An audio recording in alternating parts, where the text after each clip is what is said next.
All right. I'm excited for this one because I have been using McMillan stocks for a very long time. I think my first custom rifle was like 12 years ago or something. It was McMillan stock. Um, I actually have a McMillan Action because I used to make McMillan Actions back in the day. I have one of those on one of my guns.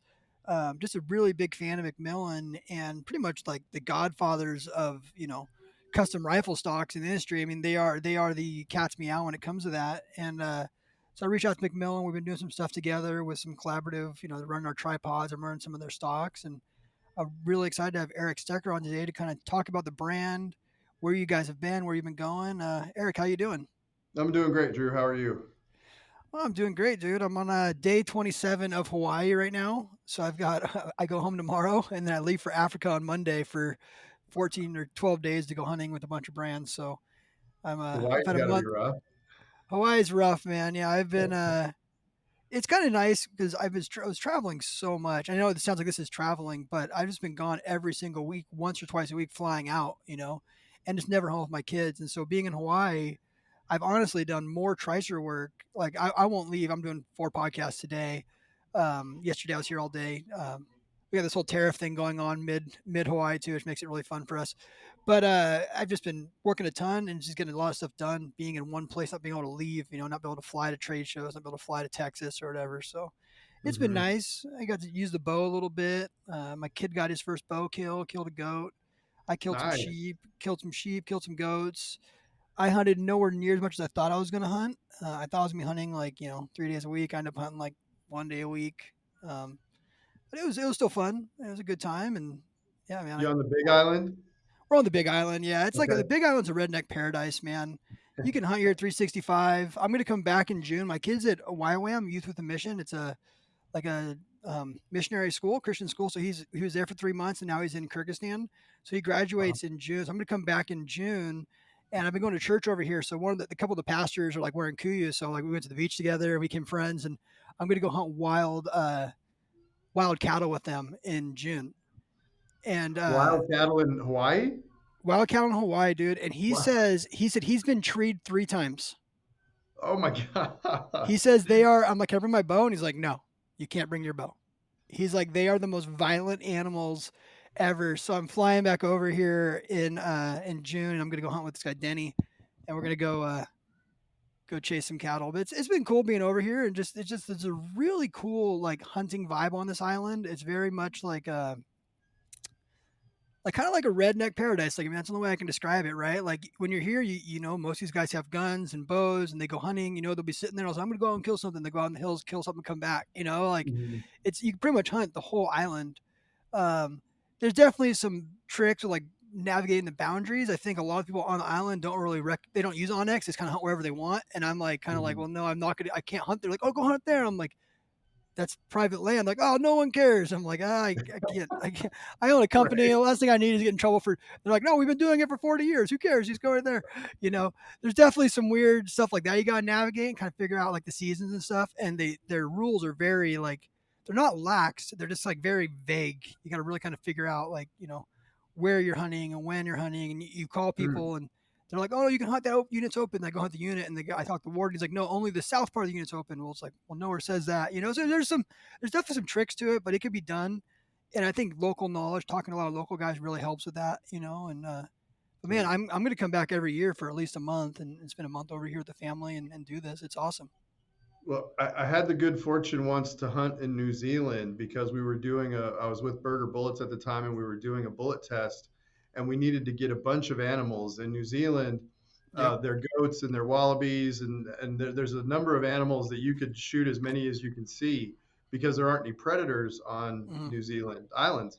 Is that the case in Hawaii? I'm trying to think back It's because pretty I've been to darn Hawaii. near. It's pretty darn near. It's like 3 goats a day. Mm, The sheep are a little more. The sheep's like one. It depends on where you're hunting. Some places it's wide open all year round. mm, Some units are open, like by us, like is open all year round for rifles as well. A lot of units are only bow hunting. Um, I mean, the goats are pretty dumb, man. Like if you had a rifle, you could just sit up there and just smoke goats. It would be, mm. it almost wouldn't even be fun. But Yeah. yeah, it just depends on where you are, and then obviously on private land, it's open year round as well, right? Like, because I went to Maui in August, and you could kill 30 axis during a weekend. So that'd be a Wow. phenomenal place to go if I had a bullet company. You go test bullets is down there, Right. and do that for sure. Yeah, I got 82 animals on that trip to New Zealand. Oh, no way. Yeah. Uh, Well, 7 days. so what was that? That would probably be like what you run like the hybrid hunter or something or Well, yeah, actually, we were testing out the classic because the one of the things when Berger first started making bullets that were used for hunting, they were actually the target bullets. We didn't make yeah, a specialty built hunting bullet.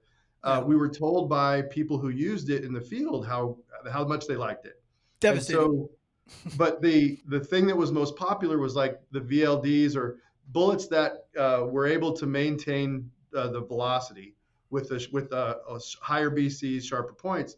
Well, we wanted to experiment and see if we made a bullet that had more of a like a 168 grain Sierra, more of a tangent ogive that isn't quite Mhm. so Mhm. it doesn't have quite that sleek profile. We wanted to see what would happen. Well, of course, we tested it quite a lot in media, and it had basically the same performance because since we didn't design the bullet purposefully to be a hunting bullet, um, we didn't know why it does what it does, and so we didn't know if that thing with if changing the ogive profile was going to affect that. And so we took this tangent ogive, fairly plain looking bullet over to New Zealand after we did a lot of testing in media just to make sure that it had the killing power of the other bullets, or we weren't going to introduce it. And so that's why we went. So we went with 200 rounds. Different people had to bring it in their suitcases and Yeah. 200 rounds. And actually, Kelly McMillan let us borrow one of his. It was a 30-06 and or no, so, excuse me, it was 300 Win Mag, 300 Win Mag, and without a muzzle brake, by the way. And it weighed about, I want to say it weighed about 7 pounds. It was super light, 6, 7 pounds. It was a super light gun, So sort of and it really fun just to shoot. Really oh fun to shoot. yeah, beat the pieces out of me.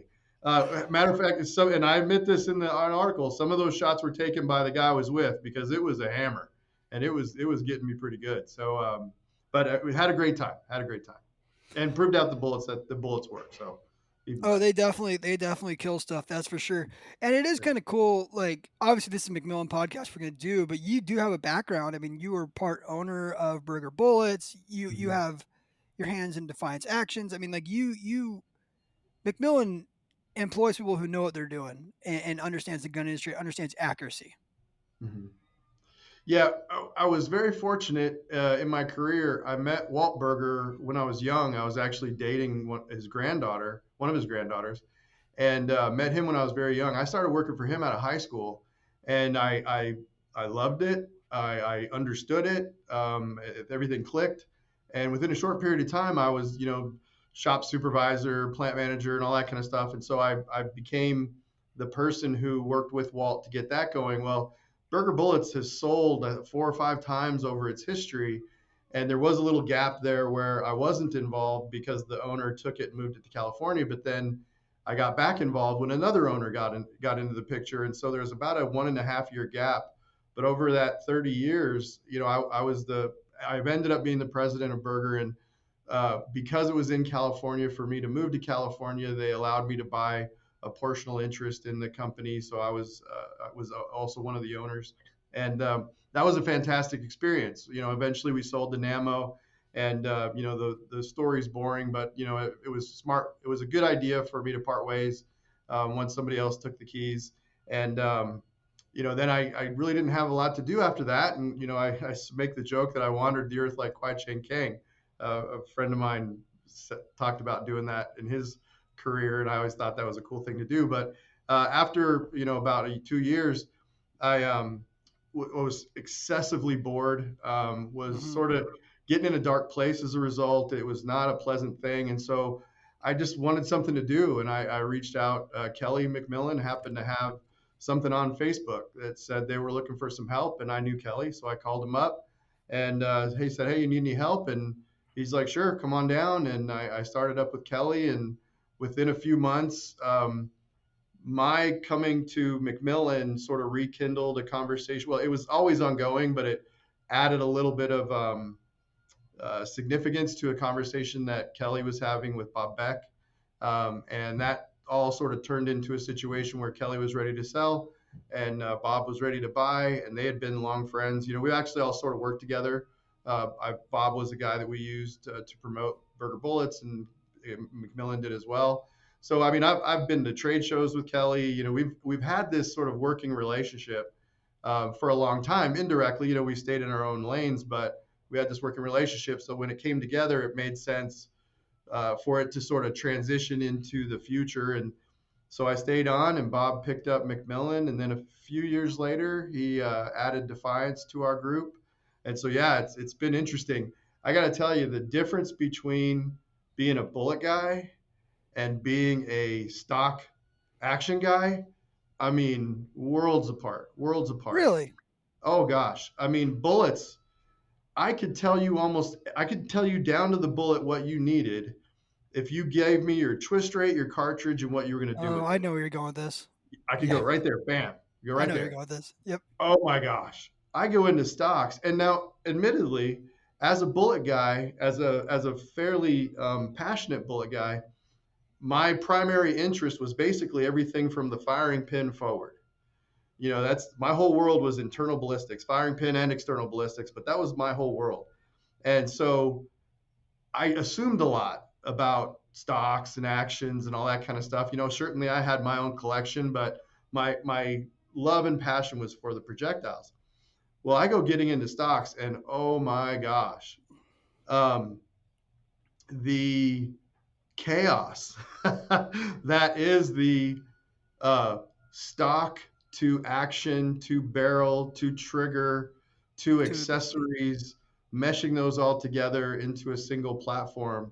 The chaos that exists in that world is pretty tremendous, and I think it's fair to describe it as chaos because thank goodness for Remington, because if it weren't for the Remington 700 clone, you yeah. know, we'd all be scratching our butts and winding our watch. You know, so it's our scratching our watch and winding our butts.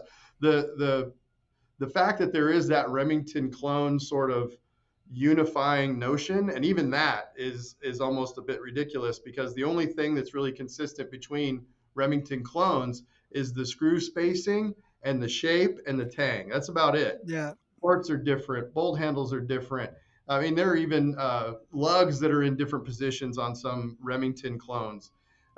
So it's and the bolt releases, you know, all that stuff is totally different. And so, and that's just the Remington clones. Then you have the Mausers and the Rugers, and you know all the various Tikas different. and everything. Yeah. Oh, and they all have their own. They all know how to do it right, and I'm not even faulting them for that. Everybody's got their own engineers, their own ideas, but there's no cohesive collaboration at all.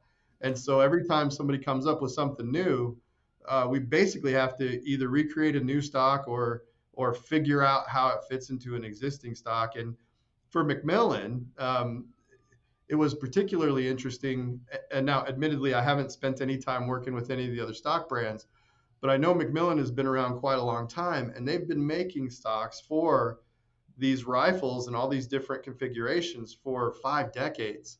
And so, Hmm. I mean, we've got nearly 200 molds that are for stocks that we might only hear somebody interested maybe getting one or two of those a year because that's how long those rifles have been around.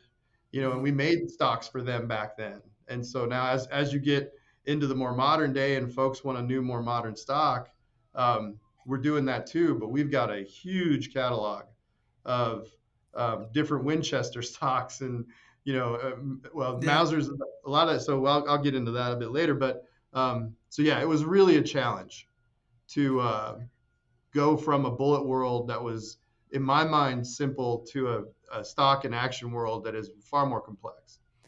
Yeah, and I think it's important for people to realize like how important the stock is. And yes, you could go buy a gosh, what's that brand? Magpul stock, right? For Ruger 700. And it's going to be this polymer stock that'll kind of fit every Ruger American at the store, right? Or every 700 action. But it's nowhere near the same as what you're getting when you buy McMillan stock. Because McMillan stock is literally, it doesn't start from the stock up, it starts from the action down. And it's whatever you have, bottom metal, action, barrel, it is specifically made and inletted to your gun, right? And Oh, I right, and yeah. yeah, you know. And one thing to your detriment now, because I know there's a lot of new guys. I mean, there are a lot of people trying to do stocks now, right? And they have like two stocks. Mhm. McMillan, to their detriment, has been around for 50 years.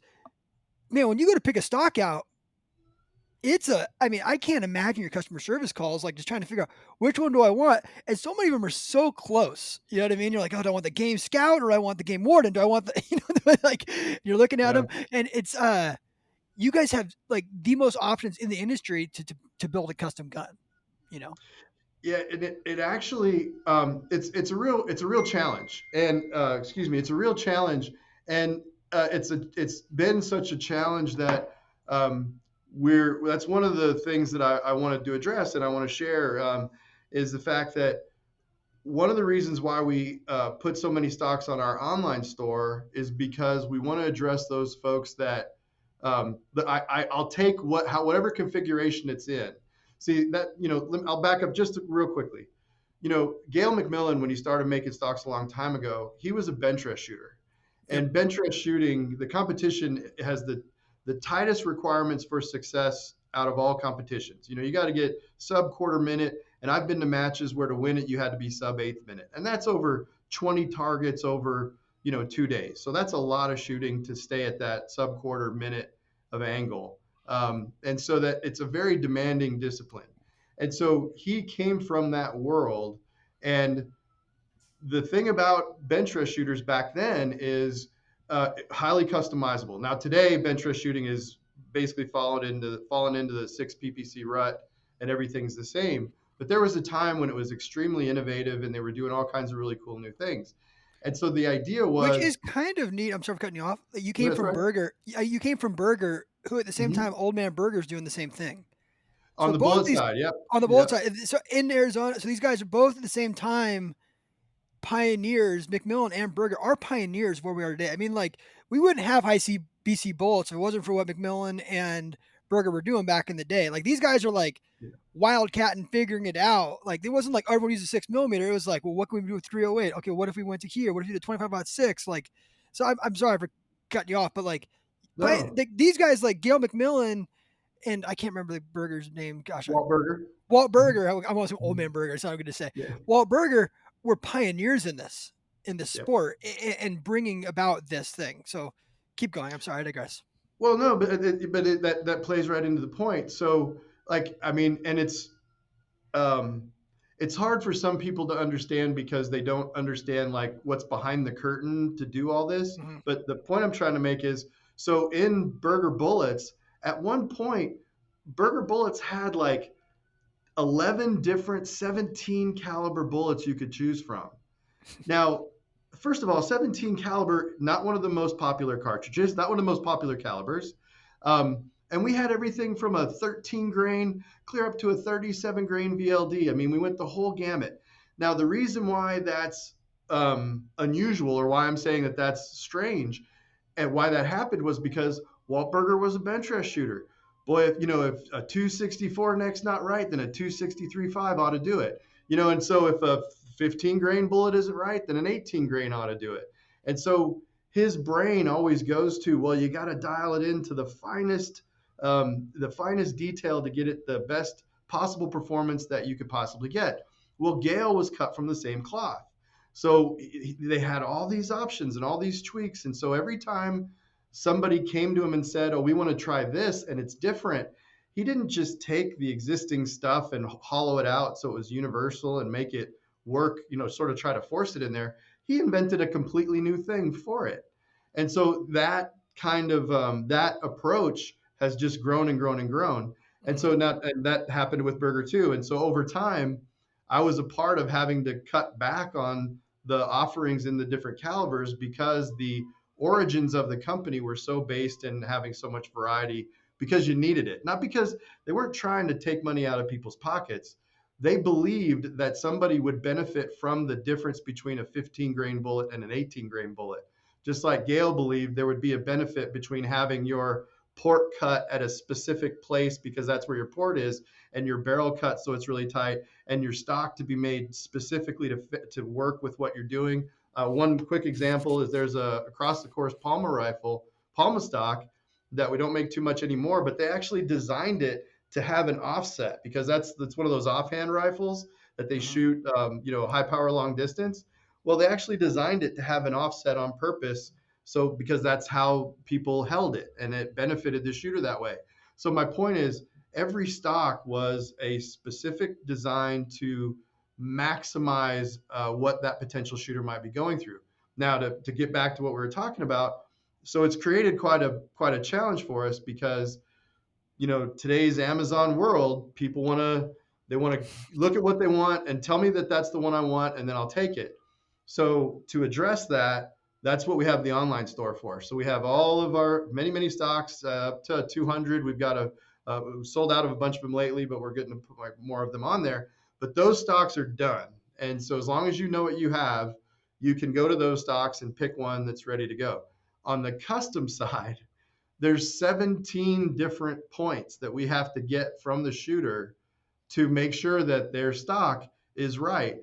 And by right, we're talking about tailor fitting the port area, tailor fitting the bolt notch. We have bolt notches that are tighter to the bolts because if you have a Remington bolt or you have like a Defiance has a bolt or you have a certain sweep, we actually make the bolt notch for that specific bolt. So everything's really tight and specific.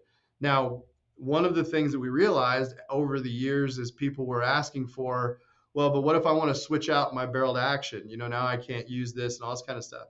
So we do also have or have recently started making what are called universals, like this one right here behind me.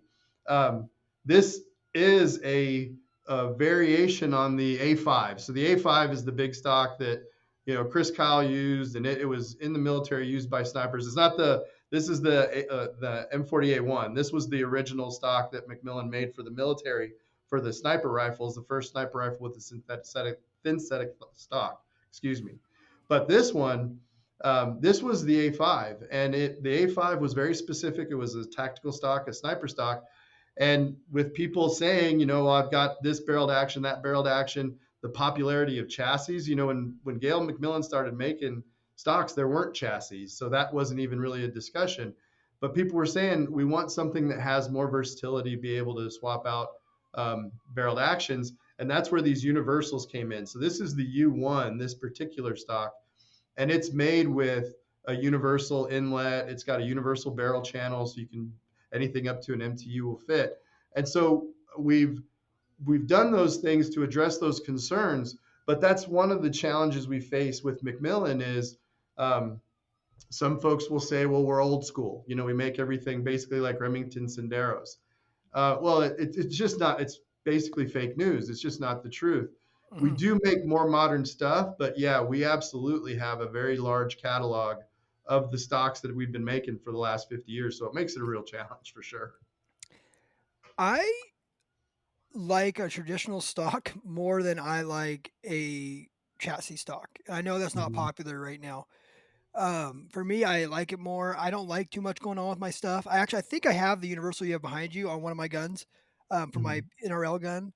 But I like a nice stock, and the stock is so important to accuracy and not having things be loose in there, not having things just in a traditional stock is bedded perfect to an action. It's very hard to beat the accuracy. Mhm. Well, and that's something that we've learned over the years, and I've been exposed to here is that we've of course spent some time looking in the PRS and the NRL and what folks are doing. Now, those are two very different disciplines, but focusing on the PRS, the chassis are extremely popular. And so I talked to shooters about why is the chassis more popular than the stock, and the feedback is pretty consistent. The feedback generally is that if it came down to just shooting precision and you knew exactly what you were going to be doing, they prefer a stock. However, because of the types of variety that they face at all the various different events and all the various different stations, and they have different add-on features, and Mhm. they'll swap out completely different forends and for different reasons. Because a certain course will have some emphasis on a particular type of station or another. And so the modularity of the chassis gives them some pretty convenient flexibility on what they might mount and what they take off. And we have a number of shooters that shoot for Defiance that say that's the only reason why they use chassis is because they can swap out all these components more easily. But when it comes down to like hunters that are going to be using the same rifle, but they're just hunting in different places, certainly when it comes down to any of the high precision games like F class and bench rest, now those types of disciplines are dying off. They're sort of exhibiting the natural life of these competitions. They're sort of tailing off to the end. But nobody in those disciplines is using chassis. And believe me, they've tried. I've seen them. I've seen metal stocks for bench rest, and there were several people that tried that. The idea of rigidity and the no effect from the environments and all that kind of stuff. Not that synthetics are affected that way anyway, but I've seen people try that and they just don't shoot as well. And people talk harmonics and vibration and you see chassis have rubber things in them and I don't know the science behind it, but it's been pretty consistent that if you got to make a lot of changes, then chassis is beneficial. But if you can settle down and you want to get something to really shoot tight, then stocks are the answer. And I don't want to get too far off course, but I definitely want to talk about inlets too, because that's another thing that we've been wrestling 100%. here. Yeah. 100%. Yeah. I mean, one thing I've been doing too now is I've built two of them now, two of the Zeus Terminus actions where they're quick change barrels, so I can change out Mm-hmm. from rifle to rifle. Because I do have a chassis on my PRS gun, and I'm running a stock on my NRL gun. Okay. And I tend to run a stock on NRL mostly because I like the stock more, and I run stocks when I hunt. So since NRL is a hunting discipline, I like having that option to have that same feeling there. But I do like being able to change out from gun to gun with those actions. Like right now, I have one action, I have another one on order. It's taking forever to get it. That's the world of competitive shooting. Like you order it 6 months in advance, don't order it when you need it. Right. But I can now take and change out like my gun that I have from you guys. I could go and put a lighter barrel on and run it hunting instead of being a 13-pound gun and going on like a 9-pound gun. You know what I mean? Mm-hmm. There's Sure. things I can do with that, but a big part of that is the inlet and getting it made. Mm-hmm. Well, and that's another thing that misinformation that I want to address publicly is the idea that so the big question to bed or not to bed. What inlets are good, what inlets are not. Well, one fact that is a fact that I'll reveal, and that you can ask any of these other brands, and they'll tell you what they do, or at least they'll tell other people. I would expect. Um, a number of brands are trying to make stocks that are less expensive or simpler or whatever the case might be. So there are inlets that are being created using molding techniques. So you just put a fixture in there and then the stock molds around the inlet. Those have their own challenges. There are some people who inlet using machined in inlets, but their inlets are more universal and they're intended to be using some type of bedding compound. And then there are even some outfits that are using like what they're calling mini chassis. So they're actually using a metal base within the stock, sort of glued into the stock itself, to serve as basically bottom metal and the mounting service or the mounting surface. Those have their own unique challenges. At McMillan, the thing that was done back, when I talked about Gale and him getting involved in stock making and being a bench rest shooter, is the the approach from the very beginning was you precision inlet just as if you were doing it for a custom bench rest gun. And Mhm. so the inlets that we produce are precision cut inlets. They're CNC cut machines, just like when we make our actions or, when somebody else makes those mini chassis, they're CNC cut inlets. So they're already set for being drop in ready. So that you can take a McMillan stock as long as you gave us the right, as long as the person gave us the right information on their action, which is his own set of challenges. If we have the right information on their action, you could drop that barreled action into a McMillan stock without betting it, and we'll be very happy with the performance. Now, because I'm a former bench rest shooter, or have been a bench rest shooter, I don't know if you're ever a former bench rest shooter, but because I've shot bench rest, because I've shot F class, those who want to achieve the best possible level of performance, it is definitely recommended to bed. However, there are a number of people and a number of gun builders who like the McMillan stocks who have shot our stocks without bedding them and then have bed them, and they don't see any dramatic difference in performance. And so the point of that is it's incredibly important that people understand that these are precision inlets. They're not they're not hogged out so that you can go and put bedding in them later. Matter of fact, people who get McMillan action, some gunsmiths can get a little frustrated because if you don't relieve and remove some of the material in a McMillan inlet when you go to bed it, that bedding is going to be extraordinarily thin, maybe too thin to be effective. So you do need to actually remove some material for that bedding to be thick enough to adhere and to serve as a proper bedding. So the idea that McMillan stocks you have to do a lot of work to them, actually it's the opposite. They're ready to go. You know, once you let them know, as long as that's correct, once you let them know what kind of barreled action you're using, it'll be drop in ready. Now swappable, then we get back to all the challenges with what's a Remington clone, what's not the same as a Remington clone, you know, what is it different altogether, that kind of thing. That makes things more challenging. But usually those are lesser issues, and that's where the universal comes in, because then you cut on a universal. All they're doing on a universal, all we're doing, all anybody's doing on a universal, is you cut the stock line low enough that you're under everything. So it doesn't matter how big the port is. It doesn't matter where the bolt release notch is. It doesn't matter where any of those things are, because the sides of the stock are always below them, but then they're flat. So it doesn't matter. The positional doesn't matter. On the other stocks that we do, they have the groove, the little washout. I Yeah, can show you. I for mean, the mat. everyone's Yeah. seen it. Yep. Yeah, they've got that little. It's notched out to be precise fit to the port. And so that's what a universal is. It's just it removes all potential interference with things that aren't in precisely the same place. And again, it only works. A universal only works if you've got a Remington clone, and which a lot are. So that makes it easier. But you couldn't use a Remington clone universal for say like a Mauser or a Weatherby or Yep. a Winchester. You know, they won't match at all. You'd Yep. have to completely do Yep. as a matter of fact, you have to do the entire stock because the tang isn't right. So universals can really only go so far, even though they're universal. I can tell you that I have two McMillan stocks. Neither of them have been bedded. I could put the actions into those stocks and almost not put the screws in them because they're so tight. It fits so perfectly. Yeah, Both of those guns, the bullets touch. I don't know how I can get them any more accurate. I was telling you right now, I have a 260 Remington that I put shots into a grapefruit at 1,000 yards with that gun. It's unbelievable. On McMillan, a McMillan action, McMillan stock.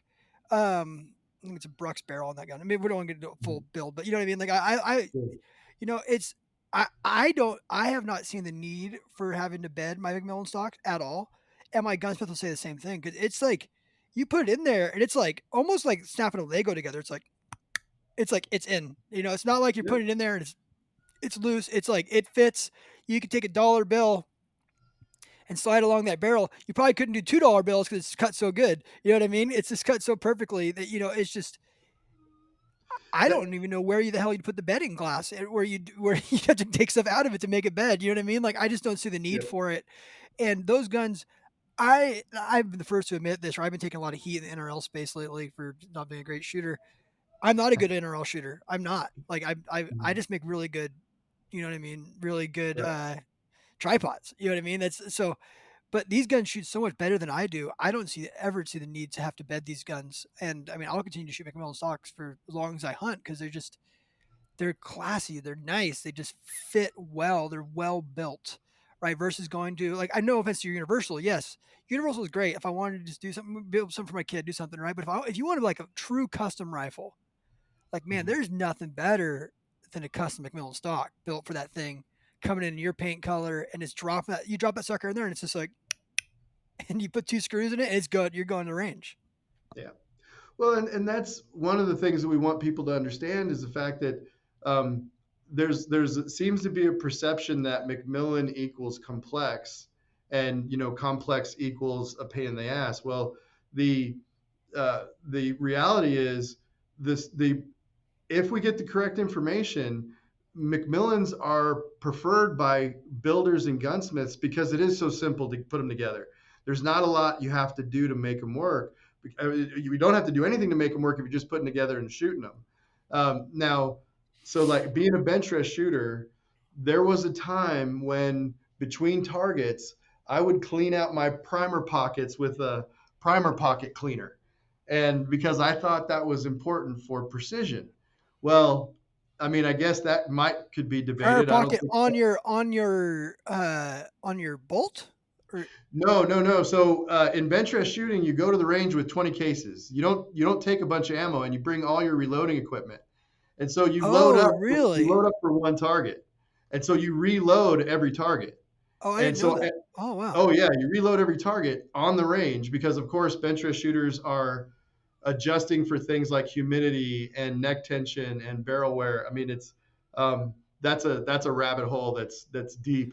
I did not But realize that. yeah, it turns out. Really? Well, it depends. If you're going for eighth minute of angle, then some of that stuff probably matters. But it's a bit debated now whether because there are bench rest shooters now who are going to the range fully loaded, ready to go, and some of them are winning at local matches. So the debate because Guns have gotten a lot better, bullets have gotten a lot better. I mean, oh, all of technology it, is compared to, like, when these guys were doing it back in the '60s and '70s, pioneering it. right? I mean, like, no joke, like, I'm shooting box ammo out of my 6.5 Creedmoor right now, and it's touching. Yeah. With the I one mean, that's I'm yeah, shooting box ammo because I just haven't had time to reload because 'cause I've been traveling too much, and I'm like, I don't even know why I'd need to reload for this thing if they're touching, you know what I mean? You know, all I'm trying to do is yeah, hit steel. I'm only trying to hit steel, you know what I mean? Like, it's not like I need it. Like, it's just yeah. gotten so much better. Technology's gotten so much better. I mean, everything has gotten better. The factory guns have almost put an end to the need for custom anything. You know what I mean? And you guys have partnered up with like Browning and stuff and made custom stuff. Like Mhm. I have one of your guys' guns. My son shoots your guys' gun. It's a Hell's Canyon with a McMillan stock on it. Yep. You know? Oh yeah, and the one thing, so just in general, um, you can sort of layer the rifles based on how they're made by their price that they're sold for.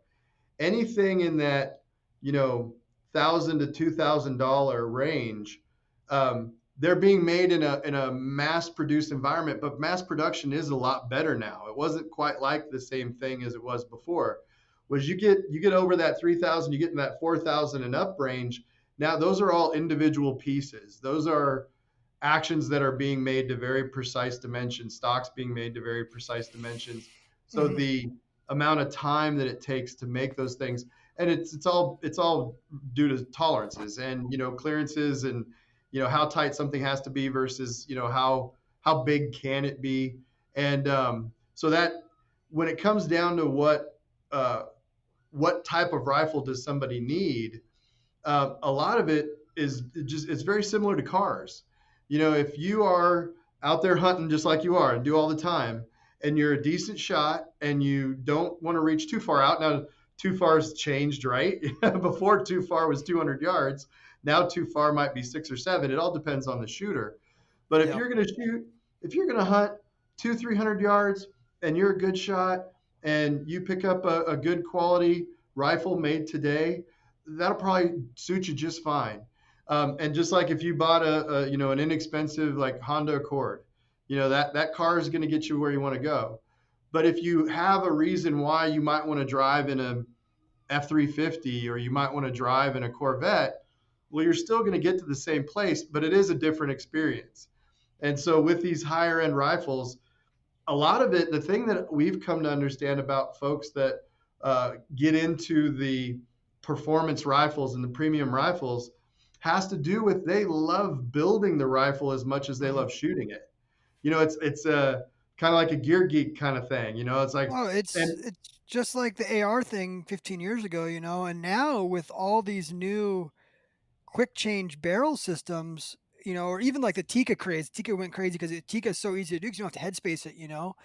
You're right. able to go buy a Tika for $800 and then go buy McMillan stock for $800, you know, 6 to 1,000, something like that, you know, and then buy a trigger, buy a Hmm. barrel, and you've got a fully custom rifle that you built to your specs. You know what I mean? Hmm.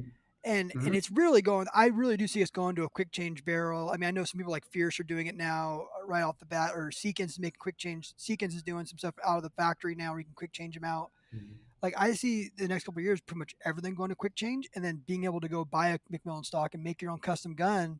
Because the AR Mhm. thing kind of was cool, and then all of a sudden end up with like 10 ARs in our safe. And we're like, what do we do with all these ARs? You know.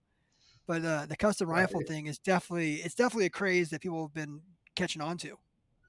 Well, and now when you've got when you because we've got the guaranteed headspace, so Defiance, the actions that Defiance makes now, all of them are transitioned over to guaranteed headspace, and so that means that, with the exception of the new CRF, but that means that Proof and a number of these barrel companies are making these barrels with guaranteed headspace, and so it's not quite the same as a quick change concept where it's a third turn and then you switch out, Yeah, or pins, or whatever the case might, or however anybody might put it together.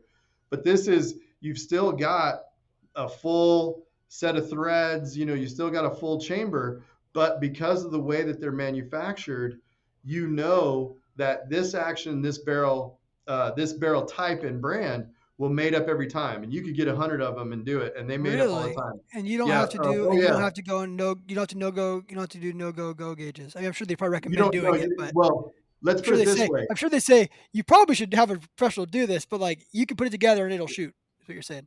Yeah, we guarantee headspace on the Defiance actions, and we know Proof guarantees headspace on the barrels. There are some others that are doing it also, but Proof really got it going. And they've, at this point now, we certainly encourage people to be safe. And if you've got go no go gauges, I'd go ahead and give them a try.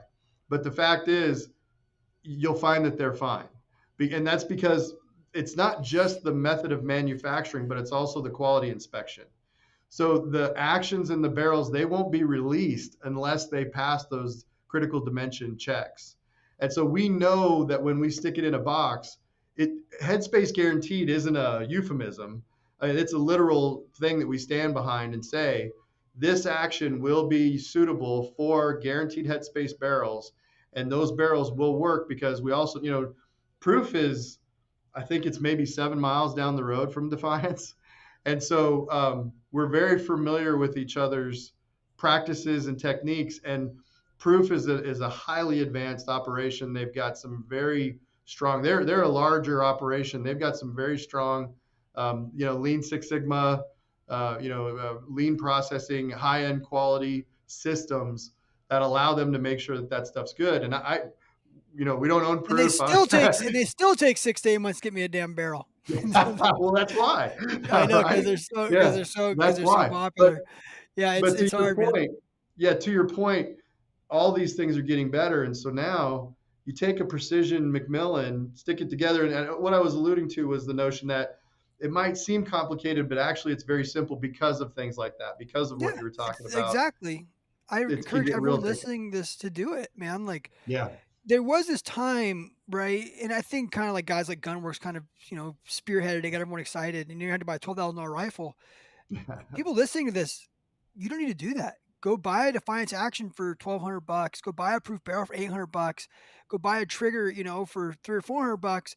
Go buy a McMillan stock built to your custom specs, and you can build your own gun for 3 to 4 grand, right? I Yeah. mean, somewhere in that range. You got to buy optics, right? Obviously, I mean, they're 2 grand, right? I Yeah. mean, two Sure. to three if you're doing it right. But still, I mean, like, you don't need, like, if you're listening to this, I encourage you to go and explore building your own gun with a mill and stock. Like, go do it, man. It's available now to do. I've been doing it for a few years now. I did my first one was a Tika. Mhm. I made a 280. I took a 260 Remington and turned it into a 280 Ackley improved, right? And like did all this stuff with it. Like, um, you could build your own custom rifles today, right? And Mhm. I love that. I didn't realize that they had the pre-fit barrel systems with Defiance. That's awesome. Go buy Mhm. an action. Go buy a barrel. Say you want to do like the whole new thing now is these like short barreled guns, right? You want to have this 18-inch Yeah. barrel or 20-inch barrel, right? So you can run a can, right? Like I Yep. can't. I don't have the luxury from California, but like this custom guns are not $10,000 anymore.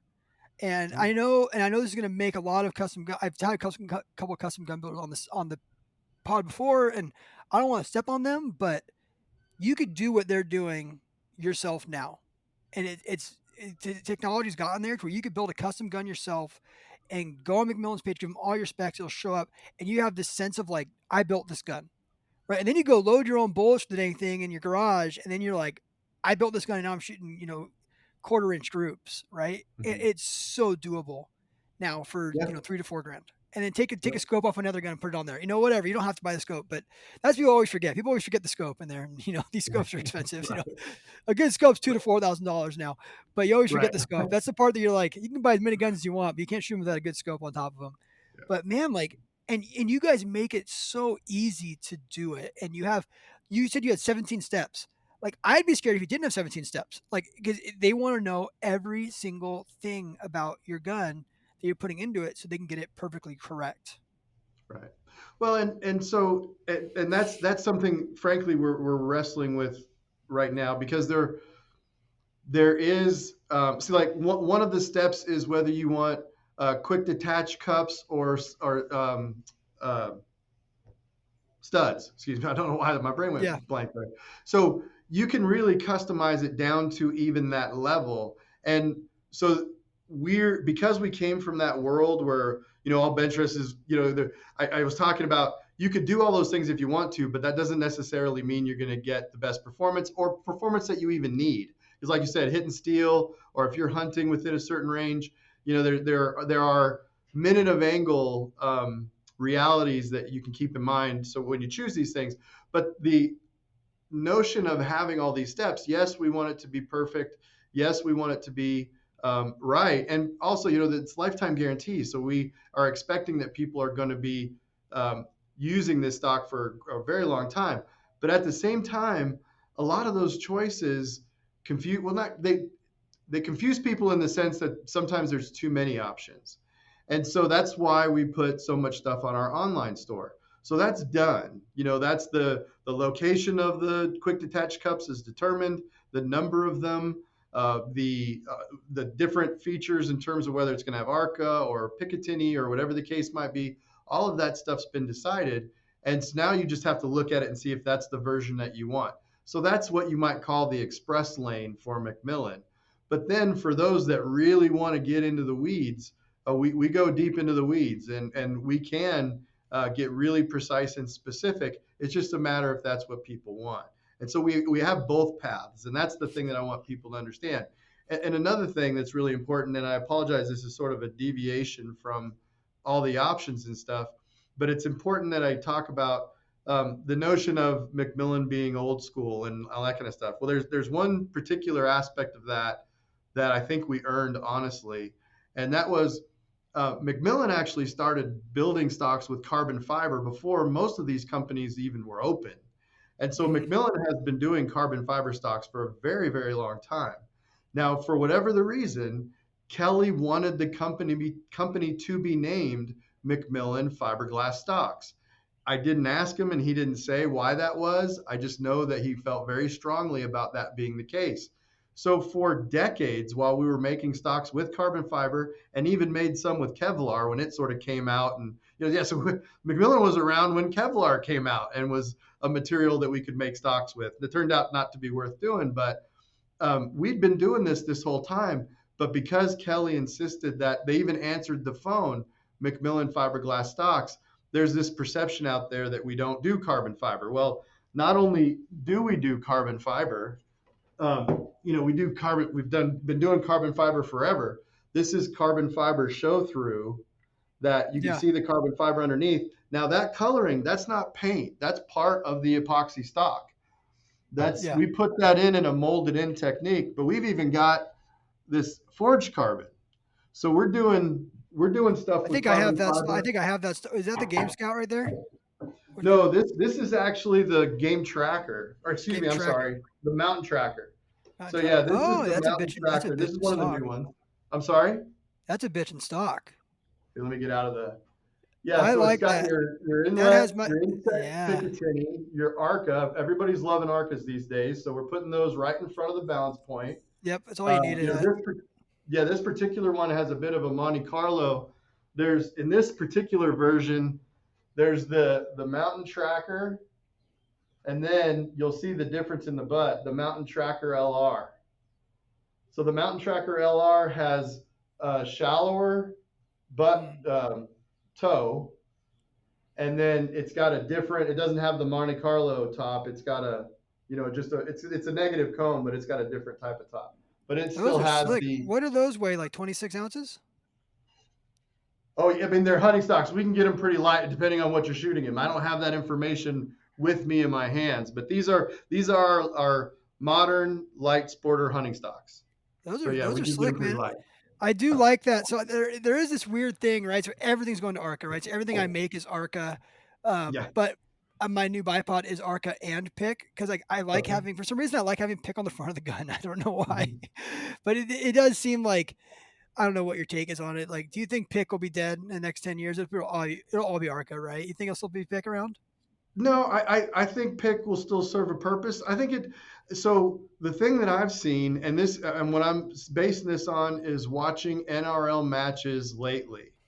Mm, And NRL matches mimic, hunting situations. Now it's not quite the same because it'll have multiple positions and things of that nature. So it'll be a little bit different. But the thing that I like about NRL is you're not forced to go with either the tripod or the bipod. mhm. And the thing that I've observed is it ends up being situational. Yep. So depending on the stage, there are stages where they wouldn't even bother pulling out the tripod; they'd use the bipod. And so, I guess as a practical hunter, having both on the stock is good to give you those choices. But if you know you're going to be, glassing on a ridge and you're going to be looking at some wide open plain, then that tripod is tough to beat, because you won't have rocks or anything in front of you. You don't have anything you have to shoot under. That setup. I was at a I was at in Utah at that Western Hunt show, Oh, we were there. and Yeah.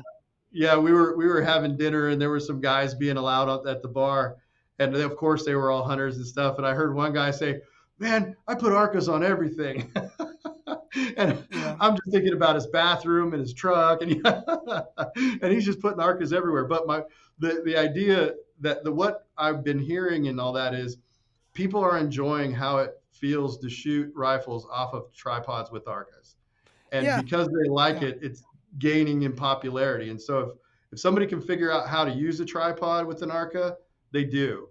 But situationally, I've seen in these NRL matches where a bipod really suits the situation, and usually it's has to do with if you're up on some rocks, or Hmm. if it's very like some of these positions are in some terrain that's not you'd have a challenge getting a tripod set up under those circumstances. And so they just go to the bipod. And Yeah. I think it'll be situational, but certainly tripods and Arcas are, we're hearing a lot more about those kinds of setups for sure. And I think and I agree. I think what I was saying kind of is like, will we go to just full straight Arca rails on the whole bottom of the gun and get rid of the pick and just run Arca bipods as well?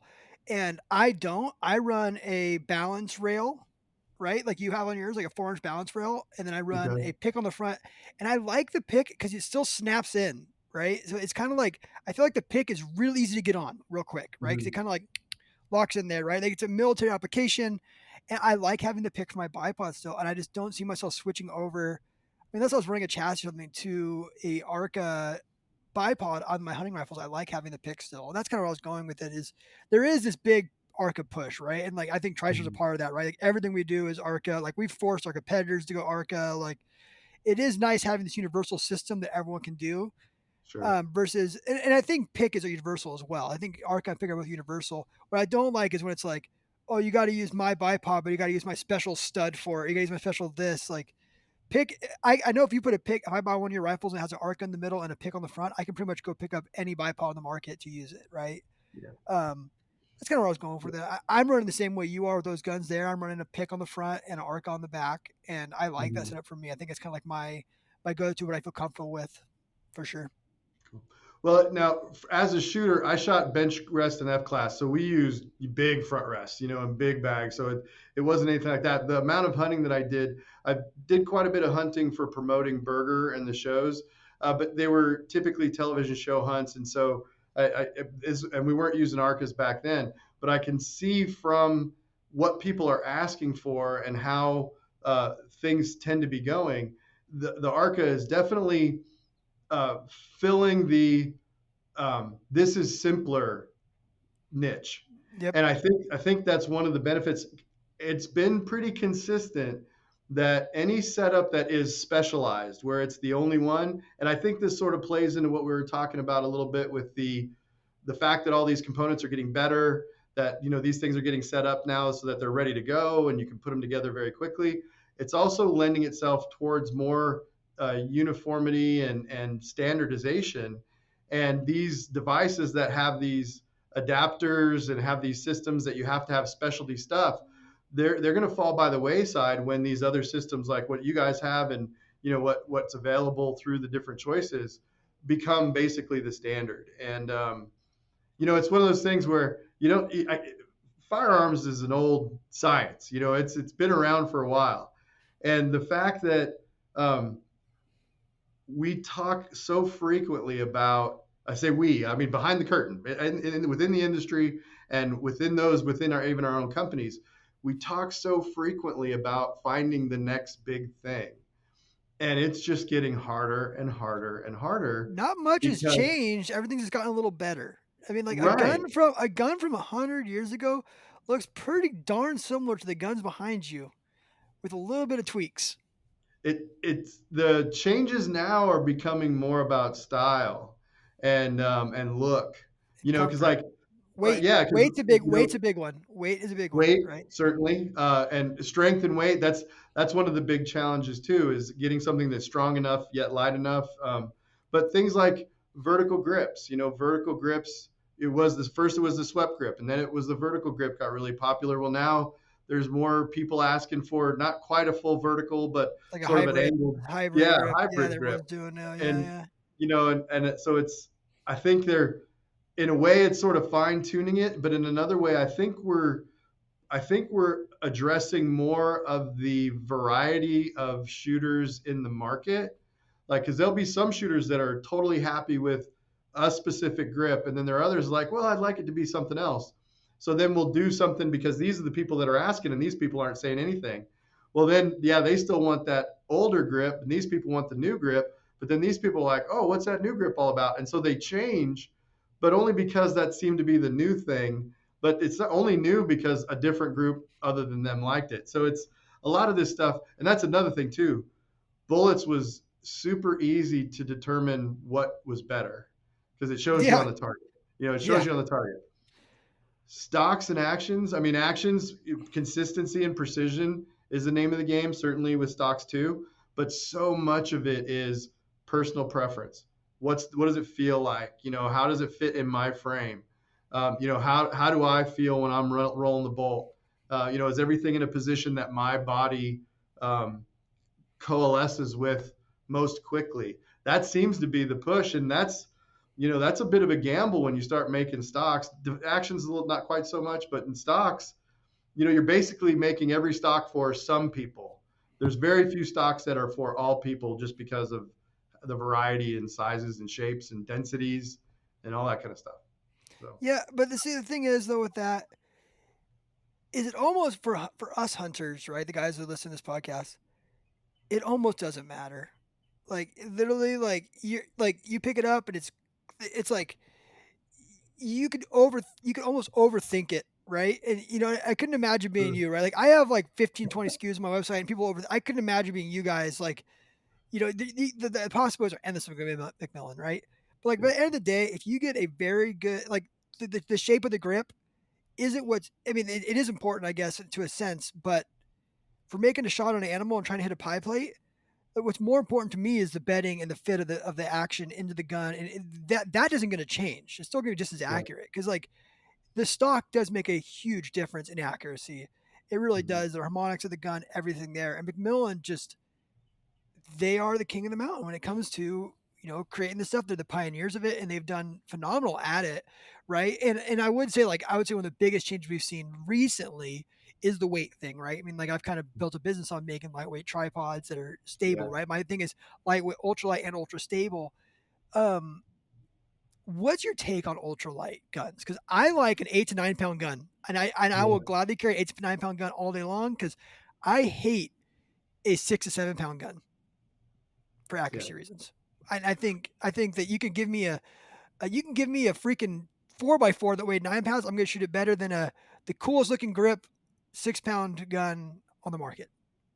Well, so fortunately, are you familiar with Applied Ballistics? I am. Brian Yep. Lynch?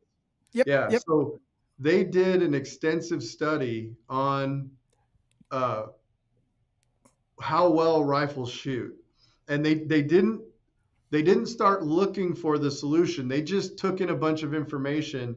Now, Brian's a very sharp guy, and they've got some really powerful statistical analysis tools.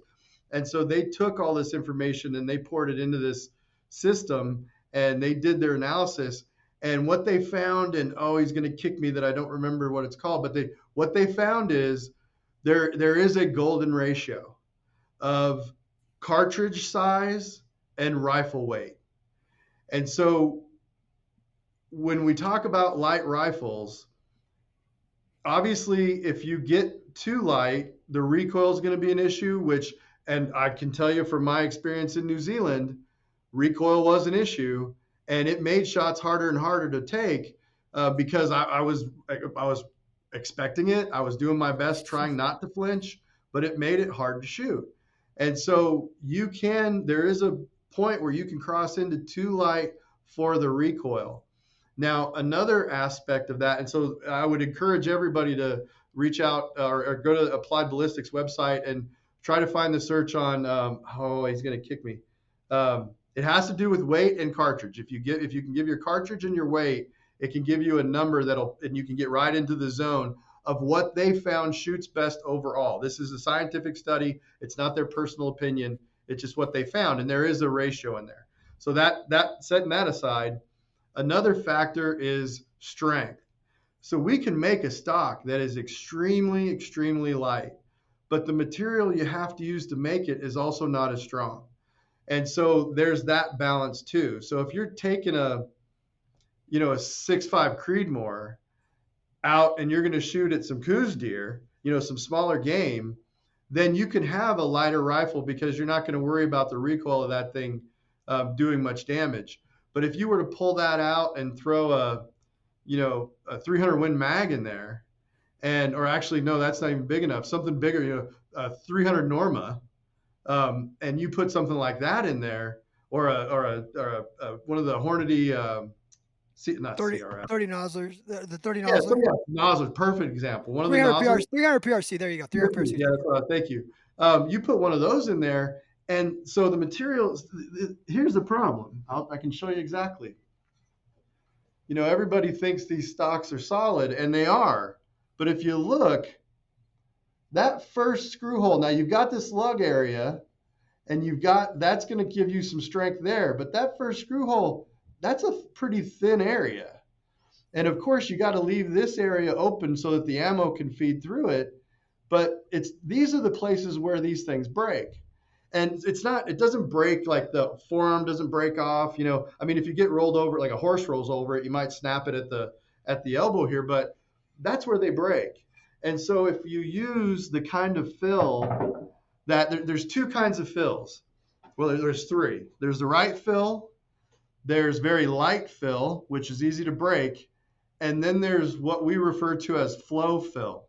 So there are some brands that use like an injector gun to fill their stocks up much faster. But the challenges are it all has to be uniform. And so now, like one of the things that's particular about McMillan stocks is we'll take fill in the action area and make it stronger than the fill out in the forearm or in the butt because we want to maximize weight benefits. And in some cases, you make them like we have some ELR competition guns that weigh 16 pounds. I mean, they're the stocks. They're solid fiberglass fill. I mean, they're heavy as heck. But these other stocks, we break them up into different types of fill for the different energy that part of the stock is going to face.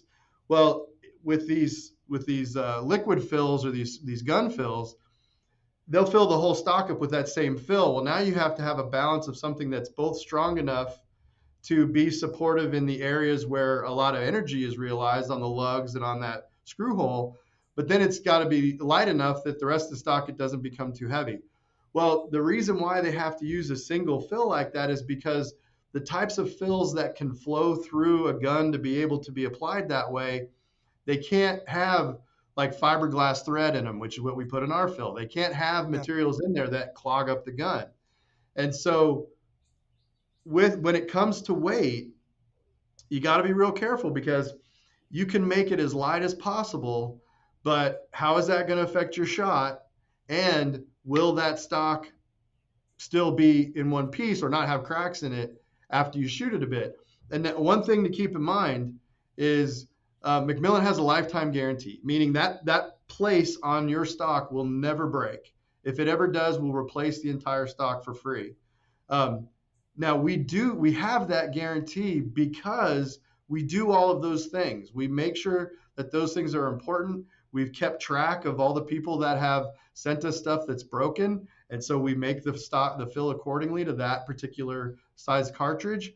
But the more important question is of the other brands. The first thing that somebody should ask is, well, do you guys have a lifetime warranty? As far as I know, I think there's only one other stock manufacturer that has that. But even the more important question is why? Well, the answer to that question speaks to what your question was, which is, what do you think about light guns? I think light guns break unless they're strong enough. So it's a trade-off. There's no free lunch in physics. And if you're going to put a lot of energy on a gun and you want it to weigh 6 pounds so you can haul it up a mountain, you're taking a big gamble. I can tell you this: McMillan doesn't make a stock for that. So if somebody called us up and said, I want your Mountain Tracker LR, I'm going to shoot a nozzler in it, a 30 nozzler in it, but I want it to be on a 6 pound gun. We don't make that stock because we know it'll break. Now we can make that stock with a fill that will withstand a nozzler, but that's not going to be a 6 pound gun. No, That's it going to won't be a be. heavier gun. That's going to be a heavier stock. And so that's another one of the differences that McMillan offers is we won't make something unless we know that it will last forever. And we've been doing this for 50 years, so we have a really clear understanding of what lasts forever. And so that's, you hear it, it's sort of trite, and I know people might laugh at it a little bit, but you buy once, cry once, and that's one of the things that we get feedback on is how some other brands talk about being simple. They talk about being lower price. They talk about being stylish and all that kind of stuff. It's like, well, so how robust is it? Like this, all these things. This isn't paint. This is epoxy. If you scratch that, it's the same underneath because that's the stock. Stuff like that. Um, we don't do the show through carbon fiber and then put paint over the top. Now we've played with it. And if I may, I apologize. I'm sort of going off on another tangent here. Um, we've tried most of the different methods that the other manufacturers use. And they don't make stocks that are as good as what we can make with the method that we use now. And, we hear comments about how, molds made with aluminum are different than molds made with the molding plastic that we make them. And yeah, they absolutely are. They're more expensive and they are harder to produce. There's no question about it. But the molds that we make are replaceable, and we can modify them, and we can make more molds more quickly than having to commit. That's one of the reasons why we have hundreds of molds, because we can make those molds once we know what we're after. We can make those molds pretty quickly, and we know they work, and we know they're robust. So we've tried these other systems, and we have not. Was the thing that I've always, this was true at Burger, it's always got to be the same or better. Anything you do, if you're going to produce something with that new system, that new process, it's got to be the same or better. And that's why Burger is different in the sense that it makes all of its bullets one step at a time. They're all isolated and separate. Where most other manufacturers make them, they have one solid press plate that's doing several things at the same time. It's a whole inline process. We all know what we're doing. It's the fact that that process that Burger does, it's a pain in the butt and it's more expensive. So on the side of McMillan, we know how they're making stocks. We've played with making stocks that way. We don't think it makes stocks that are better than what we make in our process. And so that's why we've stuck to it this long. And until we can, now we're playing with some stuff and we're going to see what we can do. But until we find something that's as good or better, we're going to stick with doing it the same way we've been doing it. And that's a good way to wrap this podcast up because I'll tell you what, My McMillan stocks will be passed down to my grandchildren.